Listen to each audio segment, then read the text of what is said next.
The blast hit like someone firing a keg of thunder into a sleepy cul-de-sac. Windows trembled in their frames. Car alarms started a chorus. Within seconds, every driveway had an audience as half the neighborhood spilled into the street, blinking and coughing, trying to make sense of the smoke curling from Karen Whitmore's chimney. There she was, robe smoked at the hem, hair frizzed into something between static and regret, standing on the lawn and shouting about faulty firewood, as if Wood could file an HOA complaint. Her voice cracked like a busted flagpole in a windstorm. I didn't feel the urge to be sympathetic. Not anymore. For weeks, maybe months, someone had been coming into my backyard at night and helping themselves to my woodpile. The same pile that had been called unsightly by the HOA. The same pile Karen had personally flagged when she first arrived on our tidy block with a clipboard and a taste for power. When you live in one of those neighborhoods where people smile for photos and frown the rest of the time, there's a predictable rhythm. You keep your lawn just so, you attend the Halloween bake sale, and you pretend the HOA emails aren't a personality test. I moved into Maple Ridge Estates 8 years ago because I wanted quiet after my wife died. I didn't want drama. I got a parade of petty dictators instead. Karen rolled into the neighborhood in her golden hour, hair professionally bleached, clothes ironed as if each seam had been cross-examined. Within a month, she'd become HOA president. No one could remember the vote, but she had the notice stamps, the authority, the smile that never quite reached her eyes. She loved to patrol the streets like a festival inspector, snapping photos of gutters, measuring the height of hedges with a ruler she kept in a slim leather case, writing letter after letter about the community's aesthetic integrity. Her first knock on my door was textbook. "Mr. Thompson," she sang as if she'd been cast in a community theater production, "your woodpile is visible from the street. It violates our visual standards." "It's behind the shed," I said. "From certain angles it disrupts the neighborhood symmetry," she replied, as if symmetry were sacred and would a sacrilege. I almost laughed, then didn't. Laughing feeds the person who wants to be offended. Better to be boring, I thought. So I stacked my wood more neatly behind a fence and shrugged the letter off. If only that had been the last of it. A week later I noticed the pile looked smaller. I kept count, yes, I count logs, what of it? And 20 were gone. 2 days later, a dozen more. It was subtle enough to be maddening, never all at once, always enough to matter, always vanishing under cover of night. At first I asked around like a polite man, "Hey, has anyone seen someone near my yard?" Mrs. Miller shrugged and blamed kids. "Winter pranks," she said. "But kids don't lug seasoned oak at midnight." Whoever it was had gloves, a purpose, and a weird sense of entitlement. When you're pushed, sometimes you engineer a solution. Nothing dramatic, just small signs, a notch here, a mark there. I put little identifiers on a few logs and installed a motion light near the shed. That night, the light flicked and a shadow slithered through. I saw nothing but the silhouette of someone moving with practiced calm. The next morning the notched logs were gone. And there were imprints in the grass, pointed, deliberate, not the scuff of boot, but the telltale flattening of high heel pressure. Only one neighbor came to mind. 2 days later the HOA sent me another letter. "Dear Mr. Thompson," it read in that bureaucratic tone, "your outdoor woodpile continues to violate Section 3 of the Community Guidelines concerning fire hazards and visual appeal. Remediation required within 10 days. Fines may apply." Signed, Karen Whitmore, HOA President. I nearly choked on my coffee. She was fining me for the very wood she'd been stealing. Curiosity is often the first crack in a con. I drove by Karen's house that afternoon on an aimless loop, and through her wide front window, by the glow of a fireplace, I spotted my signature notch.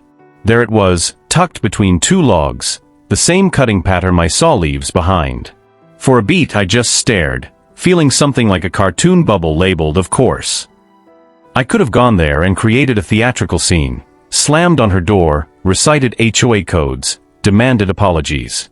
But confrontation is catnip for people like Karen. The more you raise your voice, the more they preen. They feed on chaos. So I smiled, took a sip of coffee, and started to plan something quieter and far more delicious, a lesson. Not a violent lesson. I made that one boundary clear to myself. I wasn't looking to hurt anyone, only to expose hypocrisy with a touch of public theatrics. Think of it as a performance piece designed to wake up the neighborhood and make Karen think twice before she took someone else's property. I dusted off an old pad and sketched, the way I always have. Patterns, triggers, and contingencies. I thought about theater more than sabotage. I dug through my shop for props, hollow logs from an old garden art project, theatrical smoke cartridges I'd once used for a backyard New Year's show, a few benign noisemakers the size of a matchbox. All of it perfectly legal if used responsibly. None of it lethal. None of it likely to harm a person beyond a bruise to their pride. Still, before acting I needed ironclad proof. I'm not a man who relies on suspicion. I rely on evidence. I installed 2 cameras, basic, night-capable units pointed at my pile and the gate. They looked like ordinary outdoor fixtures, the kind everyone sticks up these days. For 3 nights, they caught raccoons, foxes, and the occasional insomnia-driven wanderer. On the 4th night, a motion alert pinged my phone. There she was, in coat and scarf, heels clicking as she moved like a person used to walking away from consequences. She paused when the light caught her face, then gathered wood with an almost ceremonial air, whispering to herself as she worked. "He won't miss it. It's for the community," she muttered. The footage was clear. She even looked directly into one camera at one point, giving me a full smug close-up. A reasonable person would have taken this to the board or the police right away. I didn't because reasonable hadn't worked. Karen had spun, fudged, and weaponized bureaucracy before. I wanted to make the community see the contradiction in real time. The woman who finds people for eyesores was literally harvesting them from her neighbor's yard. I brought the footage to the next HOA meeting because sometimes the stage we choose is more important than the lines we deliver. I sat front row. Karen arrived late, coffee in hand, wearing her #1 boss air like armor. She began like any autocrat. "We need to discuss property aesthetics and fire hazards, particularly Mr. Thompson's wood storage." The phrase "particularly Mr. Thompson" landed with the thud of a judge's gavel.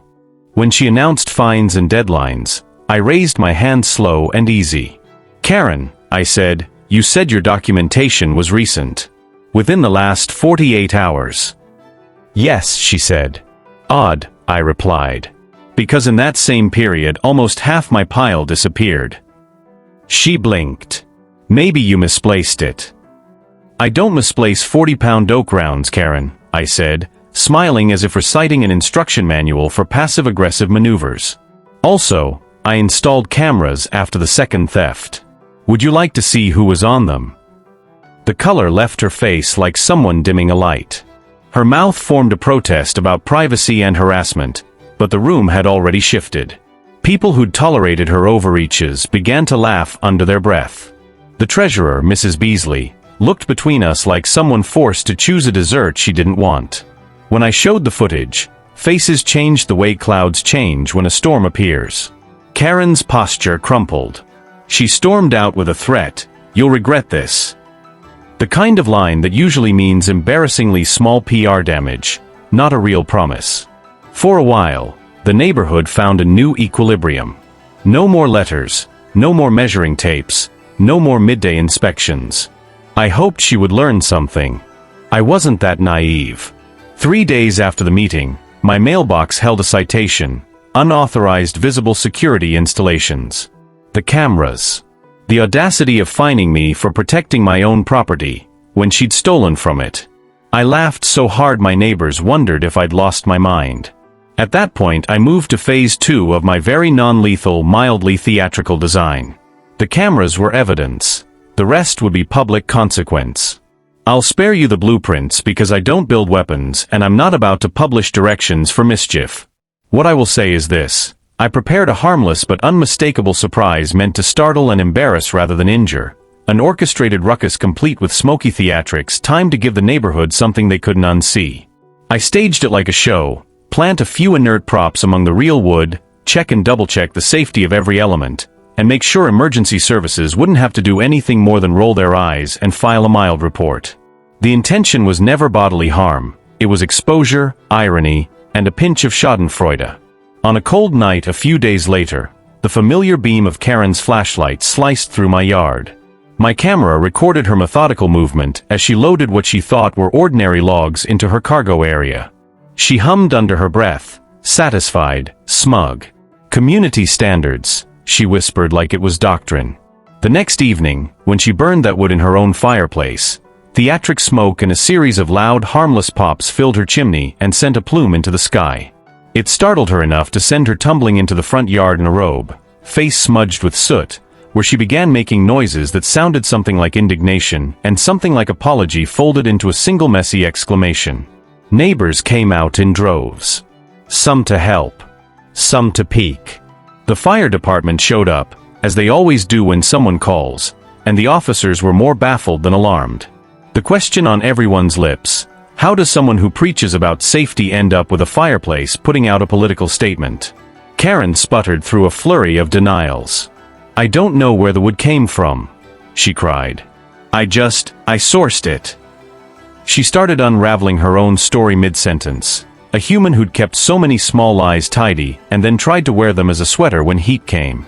Her arguments about community benefit and preventative measures were met with a chorus of side eyes. "Karen," Mrs. Beasley said in a tone I'd never heard from her, a quiet, betrayed sound. "People have seen footage of you taking wood from Mr. Thompson's property." The crowd murmured. The homeowners who had once nodded along to Karen's edicts felt something shift under their feet. It wasn't legal vindication so much as social collapse, a queen revealed with toilet paper stuck to her shoe in front of her court. The rest was anticlimax and aftercare. Karen filed complaints. I saved copies of my footage in multiple places, sent them to the board, and considered the matter handled. The HOA conducted a review, the kind that lasts long enough to be performative, and in the end, the fines and citations were re-examined. The treasurer called a special meeting. People arrived with their own little stories about petty tyrants. Conversations that had been tightly managed by Karen's timetable spilled into the open, and no one could quite patch them back together the way they had been. Weeks later, life in Maple Ridge Estates settled into a comfier rhythm. Karen still lived down the block. She still watered her roses and measured the hedges of others, but the edge had gone out of her. People smiled without waiting for the camera. The HOA had meetings again, but now with someone else chairing, and with a lot more people in the room who were willing to speak up. I kept my woodpile, stacked neatly behind the shed where it belonged, and I kept the cameras, just in case. I continued brewing coffee on the porch and waving at Mr. Jenkins when he walked by. I didn't feel triumphant so much as relieved. Mostly relieved that a small, ridiculous injustice had been resolved by inconvenient truth and a carefully staged bit of theater. If there's a moral, it's not about vigilante justice or boiling anyone's kettle. It's about accountability, about how a tight community can loosen a tyrant's grip with a combination of courage, evidence, and a refusal to be bullied into silence. And if you're me, a retired engineer with a tendency toward the theatrical, it's about using what you know to expose someone's contradictions rather than to escalate violence. That night I raised a glass on my porch to the quiet that followed, to the ridiculous symmetry of it all, and to the pleasure of watching an overzealous inspector learn what happens when the rules are applied to everyone, including the woman handing them out. Neighborhoods are weird ecosystems. They thrive when people keep to simple compacts: respect, decency, and shared expectations. When someone breaks that compact, sometimes the best remedy is not a lawsuit or a shout but a little community theater. Make sure it's safe, make sure it's legal, and make sure it makes the point without causing harm. If you do that, sometimes the rest, apologies, resignations, altered behavior, follows. And if you're in the comments, tell me where you're watching from and what time it is. I'll keep telling these HOA tales as long as people keep moving into communities expecting kindness and finding clipboard coronations instead.